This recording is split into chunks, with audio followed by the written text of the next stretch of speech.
प्लेयरों को रिस्पेक्ट नहीं देंगे, आपकी टीम कभी परफॉर्म नहीं करेगी। आप अगर यही माइंडसेट रखेंगे, क्योंकि मैं रिटायरमेंट दे चुका हूं और मेरा फैसला भी यही रहेगा, इस टीम मैनेजमेंट के साथ मैं कभी नहीं खेलूंगा, ये मेरा डन एंड डस्टेड फैसला। हाँ, मैं ये कहना चाहूँगा इस माइंडसेट को थोड़ा चेंज कर लें। शायद जो हमारे यंगस्टर्स हैं बेचारे, वो डर से बाहर निकल आएँ, वो अपने आप को एक्सप्रेस करें। हमारे सारे प्लेयर टैलेंटेड हैं, जितने भी हैं, फ़हीम है, शहीन है, अब्बास है, ये सारे अच्छे बॉलर्स हैं। आप इनको फ्रीडम दें भाई, इनको ना साइड लाइन करने की कोशिश करें। इनको जब तक आप भाइयों की तरह, फ्रेंड्स की तरह ट्रीट नहीं करेंगे, ये ग्राउंड में कभी भी जाके एक्सप्रेस नहीं करेंगे। जब ड्रेसिंग रूम में आप माहौल डरावना बना के रखेंगे, प्लेयर की और टीम की यही परफॉर्मेंस आएगी। आप एज अ टीम लेके चलें, आप अपनी ईगो को ज़रा साइड पे रखें, जो सीधी सी बात है। मैंने आके सच बोला था, मैंने परफॉर्मेंस की बात नहीं की थी कि टीम के जो 3 बड़े हैं, कप्तान बाबर ने भी कहा कि जी आमिर की परफॉर्मेंस का इशू था, मिसबा ने भी कहा परफॉर्मेंस का इशू था, वकार ने भी कहा परफॉर्मेंस का इशू था, और जो आपके लाखों फैंस हैं, हम पीसीबी के लिए आपका जवाब नहीं लेने हैं, हम आपके फैंस के लिए आपका जवाब लेने हैं, आप इस पे क्या कहेंगे? देखिए, मैं आई थिंक कल भी मैंने ट्विटर पे बात की थी कि ये पिक्चर्स को कहीं और लेके जा रहे हैं। मैंने परफॉर्मेंस या टीम पे ड्रॉप होने की वजह से तो रिटायरमेंट दी नहीं थी, मेरा इशू कुछ और था। जैसे आई थिंक कल विकी भाई ने मेरी बात का जवाब खुद ही दे दिया। उन्होंने कहा कि जी आमिर के बयानात से मुझे बहुत दुख हुआ है, तो मैं उनको बताना चाहूँगा, बल्कि मुझे खुशी हुई है कि उनको ये एहसास हुआ कि किसी के गलत या जो भी बयानात होते हैं वो किसी को तकलीफ़ दे सकते हैं। तो मेरे तो गलत नहीं थे, मैंने तो सच बोला, तो उनको तकलीफ़ हुई है। लेकिन जब से ऑस्ट्रेलिया सीरीज़ टेस्ट सीरीज़ ख़त्म हुई थी, अगर आप सबको याद हो, तो कभी वो कह रहे हैं डिच कर गया, कभी कह रहे हैं कि जी टेस्ट क्रिकेट उसने वर्कलोड की वजह से नहीं छोड़ी, वो तो खेलना ही नहीं चाहता। तो ये बयानात पीछे जो थे, जो मुझे दुख दे रहे थे, जो मुझे मेंटली अपसेट कर रहे थे, ये इशू ही नहीं था। देखिए, एज अ क्रिकेटर मुझे सबक पढ़ाया जा रहा है कि वो जी उसको तो चाहिए था कि वो जाता और डोमेस्टिक में जाता और परफॉर्म करता आ जाता। भाई, क्रिकेटर को पता होता है कि जब वो परफॉर्म नहीं करता, उसने जाके जो अपॉर्चुनिटी होती है, वो डोमेस्टिक क्रिकेट है या कोई लीग है, उसने जाके वहाँ पे परफॉर्म करना होता है। और सब्र का पैमाना मेरे से बेहतर कोई नहीं जानता। मैं 5 साल क्रिकेट नहीं खेला था, 2010 से 2015 तक, जब मुझे पता था कि मैं बॉल को भी हाथ नहीं लगा सकता था। तो तब मैंने हिम्मत नहीं हारी। ये सीन कुछ और था कि मैं परफॉर्मेंस की वजह से मुझे ड्रॉप किया और मैं हिम्मत हार गया और मैं जो है मैं क्रिकेट छोड़ रहा हूँ। ऐसा नहीं होता। यहाँ पे कितने लेजेंड्स हैं जिनके 15-15, 20-20 कमबैक हुए पाकिस्तान क्रिकेट में। तो ये तो एज अ क्रिकेटर जब हम क्रिकेट स्टार्ट करते हैं तो हम यही सीखते हैं कि भाई परफॉर्म करेंगे तो टीम में रहेंगे, नहीं करेंगे तो हम जाएंगे डोमेस्टिक में परफॉर्म करेंगे, वापस आ जाएंगे। ये तो कोई इशू ही नहीं था। इशू ये था परफॉर्मेंस की। अगर बात करते हैं फिर कि जी परफॉर्मेंस का इशू था, तो फिर मुझे ये बता दें, जब मैं बांग्लादेश लीग में खेल रहा था और मैंने 21 आउट किए थे, तो अगले दिन टीम अनाउंस होती है और मैं टीम में नहीं था और मुझे पता भी नहीं था। और अगर कह रहे हैं वो पर्सनल नहीं था तो मेरे से बात करनी चाहिए थी, मुझे बताना चाहिए था कि भाई मुझे क्यों ड्रॉप किया। मुझे तो नहीं पता था, मैं टीम से ड्रॉप था। और मैं तो परफॉर्मेंस को तो ये खुद लेके आ रहे हैं, अब मैं परफॉर्मेंस को डिस्कस कर रहा हूँ, तो मुझे तो नहीं बताया गया था। दूसरा ये है कि परफॉर्मेंस की बात मुझे नहीं समझ आती कि 3-4 मैचेस या 5 मैचेस पे कहते परफॉर्मेंस नहीं थी, तो फिर तो इस तरह के बहुत सारे जिनको एक मैच पे पाकिस्तान खिला दिया गया। अब बेचारों उनके साथ भी ज्यादती है टू बी ऑनेस्ट, कि एक मैच पे आप पाकिस्तान खिला देते हैं और उसके बाद अगर वो 2 मैचों में ना करे तो वो कहते हैं कि जी खुदा हाफिज़ घर जाएं। तो ऐसा होना नहीं चाहिए। बाकी एज अ क्रिकेटर मुझे पता है कि भाई मैं परफॉर्म करूँगा तो वापस आ जाऊँगा, ये नहीं था। दूसरा पर्सनल नहीं था। तो फिर जब स्टेटमेंट्स आती हैं जी हमने उन्हीं को प्रेफर किया जो तीनों फॉर्मेट के लिए अवेलेबल है, हमने उन्हीं को सेंट्रल कॉन्ट्रैक्ट दिया जिन्होंने रेड बॉल खेलनी है, तो ये फिर क्या था। और जब मैं टीम से बाहर होता था तो बात तो नहीं करते थे कि हाँ जी क्यों किया, रीज़न क्या था। अब वो बता रहे हैं जी, वो मिसबा भाई ने बताया कि जी उसकी पेस नीचे आ गई थी। तो भाईजान, मैंने अपनी फिटनेस को देख के अपनी सारा कुछ अपनी फिटनेस को देख के अपनी सारा कुछ क्या कहते हैं इंजरीज को देख के, अपनी परफॉर्मेंस को देख के, क्योंकि मेरी पेस दिन ब दिन आ रही थी नीचे, क्योंकि इंजरीज की वजह से मैं 20 दफ़ा बता चुका हूँ कि मैं वर्ल्ड कप भी स्पैज़म में खेला था। और अगर आप अब रिसेंटली देखें, जब आपकी बॉडी रिकवर होती है, फ्रेश माइंड से खेलते हैं। मैं श्रीलंका में जाके मैंने 145 पे भी बॉलिंग की है। जब आप मेंटली फ्रेश होते हैं, जब आपको फ्रीडम दिया जाता है, तो ये होता है। बाकी परफॉर्मेंस का मैंने ये आप खुद लेके आ रहे, मैं फिर बार बार कह रहा हूँ, मैं परफॉर्मेंस को डिस्कस ही नहीं कर रहा था।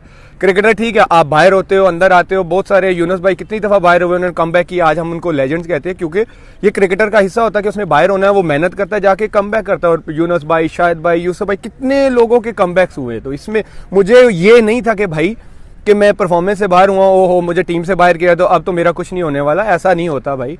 मैं 5 साल क्रिकेट नहीं खेला, मैंने तब सब्र रखा था, तो अब मुझे पता था कि मैं क्रिकेट खेल रहा हूँ और मैं कम बैक कर सकता हूँ। आप यहाँ पे एक मैच पे पाकिस्तान खिला सकते हैं लड़कों को, तो यहाँ तो कुछ भी हो सकता है। फिर मैं तो, मुझे अल्लाह ने इतनी स्किल्स दी हैं, मुझे अपने आप पे इतना बिलीव है कि मैं कर सकता हूँ और मैं परफॉर्म करके वापस आ सकता था। ये इशू ही नहीं था। इशू ये था जब आप सेंट्रल कॉन्ट्रैक्ट से बाहर करते हैं तो आप कहते हैं जी हमने तो उन्हीं को रखना है, तीनों फॉर्मेट खेलने वालों को जो पाकिस्तान को अवेलेबल है, तो आपने तो एक एक फॉर्मेट वालों को दिया सेंट्रल कॉन्ट्रैक्ट। मैं तब भी नहीं बोला। फिर आपने बोला जी हम टूर पे उनको लेके जा रहे हैं जो तीनों फॉर्मेट में हमें अवेलेबल हो। अच्छा जी, मैं तब भी नहीं बोला। फिर आप जब मैं लीग खेलने जाता हूँ, जब मुझे मेरे पास जो अपॉर्चुनिटी होती है कि मैं चलो मैं कहता हूँ कि यार मैं वहाँ पे जाके परफॉर्म करता हूँ, तो वही अपॉर्चुनिटी है कि मैं परफॉर्म करूँ, मैं टीम में वापस आ जाऊँ। वहाँ पे आपसे सहाफ़ी कोई सवाल करता है किसी प्लेयर के वर्कलोड का, आप कहते हैं नहीं जी मोहम्मद आमिर ने तो वर्कलोड से नहीं छोड़ा, वो तो टेस्ट क्रिकेट खेलना ही नहीं चाहता। तो आपको कैसे पता कि भाई मैं नहीं खेलना चाहता? इसी तरह जिस तरह आप कह रहे हैं कि नो आमिर ने ये गलत बयान दे दिया, मुझे बड़ा दुख हुआ, तो मुझे भी बड़ा दुख हुआ था, मैं भी मेंटली अपसेट हुआ था। मेंटली टॉर्चर इसी को कहते हैं जब आप आहिस्ता आहिस्ता प्लेयर को जो है ना साइड लाइन करने की कोशिश करते हैं। मैं वो मेंटल टॉर्चर का मतलब था, और कोई ना परफॉर्मेंस का मुझे कोई इशू नहीं है भाई, मैं परफॉर्मेंस करता मैं वापस आ जाता, कोई इशू नहीं। मैं कितनी दफ़ा मिकी के दौर में भी टीम से बाहर हुआ एशिया कप से, उसके बाद आया मैं डोमेस्टिक खेला, परफॉर्म किया, मैं साउथ अफ्रीका के टूर पे चला गया, इसका कोई इशू नहीं था। आप पिक्चर को कहीं और लेके जा रहे हैं। मैंने आके सच बताया था भाई मेंटली ये डिस्टर्ब कर रहे हैं, मैं इनके साथ नहीं खेल सकता, और मेरा स्टांस भी यही रहेगा जो इनका माइंडसेट है, इस माइंडसेट के साथ मैं नहीं खेल सकता। और दूसरा ये है कि आप पता नहीं कितने अब आपने तीनों की सुनी है, बाकी जो आपके दोनों कोचेज हैं इनकी आपस में ही नहीं बात बन रही। वो एक कहते हैं 150 की पेस से बॉल करने से कुछ नहीं होता, 20 आउट करने पड़ते हैं। बिल्कुल मेरा भी यही मानना है, 20 आउट करने पड़ते हैं। एक तरफ आपके हेड कोच कहते हैं वो नहीं आमिर की 85 से 81 पे पेस आ गई थी, हमने इसलिए ड्रॉप कर दिया। तो पहले तो आपस में सही हो लें, फिर आमिर को सबक पढ़ाएं कि जी जाके डोमेस्टिक में परफॉर्म करते वो टीम में आ जाते। तो जो आपकी फिर परफॉर्मेंस है, आप पहले अपनी परफॉर्मेंस पे ध्यान दें, फिर आपको भी अपनी परफॉर्मेंस पे ध्यान देना चाहिए कि टीम के हालात क्या हो गए, टीम क्या थी और टीम कहाँ से कहाँ चली गई। आपको भी अपनी परफॉर्मेंस पे ध्यान देना चाहिए। मुझे एज अ क्रिकेटर पता है कि मुझे क्या करना है। आप तो आके एक्सक्यूज़ दे रहे हैं, कोविड था, फलाना था, ढिमकाना था। तो कोविड तो सबके लिए, सारी टीमों के लिए, इंडिया के लिए भी है, इंडिया भी कोविड में खेला है। तो आप अपने एक्सक्यूज़ प्लेयरों पर ना डाला करें, प्लेयर को पता होता है। और आज भी कह रहा हूँ, मुझे सिर्फ जो सामने अप फ्रंट की है, क्या कहते हैं, हेल्प की है मेरी या सपोर्ट की है, वो सेठी साहब थे और लाला थे।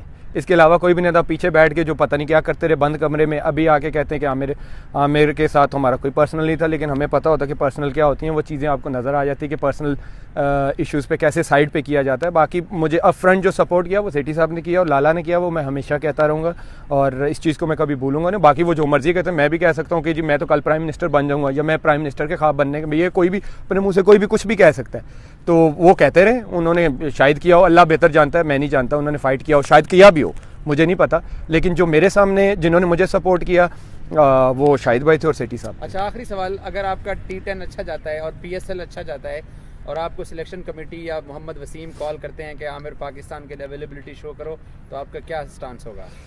देखिए मेरा स्टांस सबसे पहले तो मैं क्लियर कर दूं, ना मैं बोर्ड के सिस्टम से बड़ा हूं, ना मैं क्रिकेट से बड़ा हूं। ये सबके माइंड में बात होनी चाहिए। लेकिन मैंने जो मैनेजमेंट के माइंडसेट की बात की है, ये मुझे नहीं लगता कि मैं एज अ क्रिकेटर इस मैनेजमेंट में आके मैं डिलीवर कर सकता हूँ। जब मुझे पता है कि मैं इस मैनेजमेंट के साथ या इस माइंडसेट के साथ डिलीवर नहीं कर सकता, तो मैं क्यों आके किसी लड़के की जगह मारूं या अपना टाइम भी वेस्ट करूं? क्योंकि जब आप एज अ क्रिकेटर, मैं बिलीव करता हूँ, आप किसी भी क्रिकेटर से पूछ लें, जब तक वो क्रिकेट को, ड्रेसिंग रूम को एंजॉय नहीं करता, उस माहौल को मेंटली फ्रेश नहीं होता, वो कभी डिलीवर नहीं कर सकता। आप जितने मर्जी प्लेयर उठा के देख लें, फॉर्म लगने ना लगने का मतलब क्या होता है कि वो मेंटली डाउन होता है।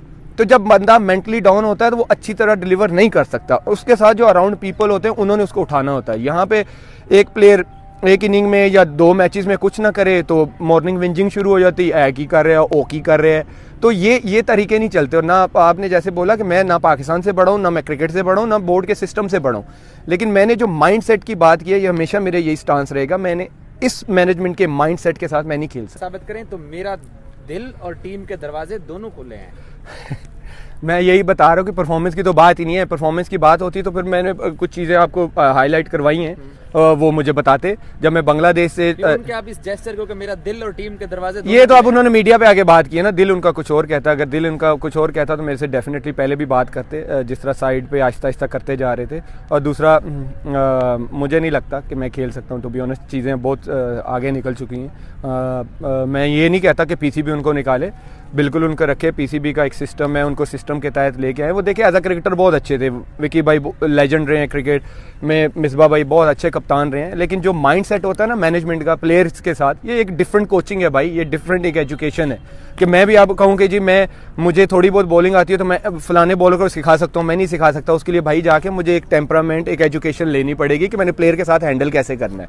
तो ज़रूरी नहीं है कि एक अच्छा कोच है वो अच्छा मैनेजमेंट भी में भी जाके अच्छा डिलीवर करे, लेकिन मुझे नहीं लगता कि मैं इस माइंड सेट, जो इनका माइंड सेट है, इस माइंड सेट के साथ मैं खेल सकता हूँ। I don't think so. अच्छा, एक और चीज़ आमिर, पहले आपके ऊपर ये तासुर देने की कोशिश की गई कि ये लीग्स की वजह से पाकिस्तान नहीं खेलना चाहता। अब कल की 2 प्रेस कॉन्फ्रेंस से एक नया तासुर उभरा है कि आमिर एहसान फरामोश है। मिसबा कहता है मैं कप्तान था, मैं लाया। वकार कहता है मैं सिटी से लड़ा, मैं लाया था। अब ये तासुर दिया जा रहा है कि ये एहसान फरामोश है और हमारे ऊपर बातें कर रहा है। ये चले वो बेचारे क्या पता किस सेंस में बात कर रहे हैं, लेकिन ये है कि मैंने पहले भी बात की है और आज भी कर रहा हूँ। मुझे सिर्फ